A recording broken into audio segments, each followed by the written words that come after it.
Lake life without the lake house price tag. This is an updated 2-bedroom condo right by Lake Nacimiento, and it might be one of the easiest ways to get into this lifestyle. Whether you're looking for a weekend escape, full-time living, or something low maintenance, this one actually works for all three. They didn't just update the kitchen, they redid it. New cabinetry, marble countertops, farmhouse sink, recessed lighting, and a brand new range, so it feels clean, modern, and functional.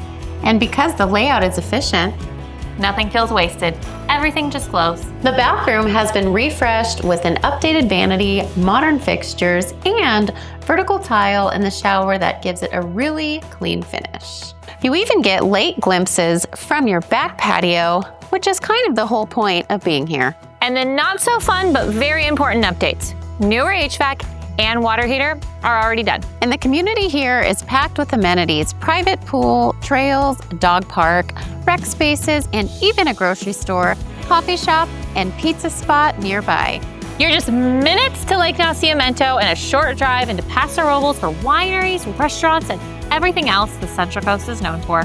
If you've been thinking about getting into the Central Coast lifestyle, this is a really smart way to do it. Message us for details or to see it in person.